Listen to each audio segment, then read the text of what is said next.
François Caron, tu as reçu la mission de faire une espèce de reportage sur ce que tu fais dans tes temps libres. Parle-nous un petit peu de ça.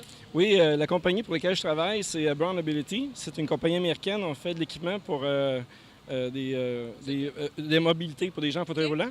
Puis le fondateur, c'est un monsieur qui lui-même est en fauteuil roulant. Donc, on a une belle histoire en tant que compagnie. Oui. Et j'ai été choisi par les gens chez nous pour démontrer comment on a une intensité aux courses et une intensité dans nos loisirs pour qu'on arrive au travail motivé, puis de garder un équilibre pour ne pas avoir une dépendance à la drogue ou à l'alcool ou quelque chose, de bien s'entourer de plusieurs personnes. Ah, c'est très bien. Oui, donc c'est une des voitures dans l'équipe de Bernier, TBR, propriété de Jean-Nic. Et pourquoi, Jean-Nicolas, justement, t'es intervenu dans ce projet-là? Je trouvais que c'est une belle cause. Ça me tenait à cœur, le fait qu'ils montent un gros projet comme ça, montrer comment est-ce qu'on occupe nos loisirs. Fait que j'ai décidé d'embarquer sans hésiter.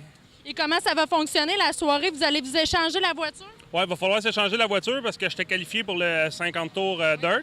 Fait que je vais faire ma course. Puis Cette tâche-là difficile de faire de faire une course, c'est ça, une course de dirt, sans m'aganer la voiture puis laisser la voiture à François pour la suite. Et toi, François, quelle est ton expérience au volant d'une voiture sportsman? Bien, là, en sportsman, j'ai fait des tours en tant que course de mécano. Oui. Dans des bonnes voitures. Donc, puis j'ai fait un petit peu de mini-sprint il y a 10 ans. Un point à savoir aussi, c'est que il y a 10 ans, Steve Bernier m'a sauvé la vie par son intensité parce que je passais un moment noir dans ma vie. Puis ça a été très difficile. Puis grâce à Steve, son intensité puis sa fougue, ça a fait que je suis encore en vie Puis aujourd'hui. le fait de te donner aussi un nouveau projet, ça t'aide. À ce moment-là, oui, Oui. il y a 10 ans. Et on a besoin de tout le monde dans la vie, je pense. On a besoin de plusieurs personnes. Tous les mécanos qui travaillent sur les voitures, qui sont souvent oubliés, moi, c'est les premières personnes que j'aimerais remercier Merci, oui. parce que j'en suis un. Et il y a beaucoup d'oubliés, je trouve. Puis souvent, les gars remercient leur équipe, mais moi, je le dis avant même de commencer parce que je trouve que c'est bien important. Là, de quelle façon tu abordes la course? Est-ce que si ça va mal, tu mets le flasheur à gauche puis tu reviens ou tu vas pour le tout pour le tout? Bien, ça tombe bien, il n'y a pas de flasheur là-dessus. Puis d'ailleurs, c'est drôle que tu dises ça. Je le sais. Parce que la première fois que je l'ai essayé, le char allait tellement bien que je cherchais le flasheur. Ça, c'est vrai, une histoire vraie. Mais non, on est chez nous.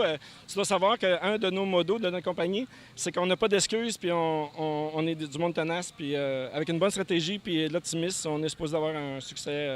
Puis il faut mentionner que Jean-Nic va avoir la chance de conduire à Plattsburgh dans une des voitures modifiées à l'équipe à Steve Bernier. Donc, tu t'en vas essayer la terre battue du côté de Plattsburgh. Oui, en modifié dimanche prochain.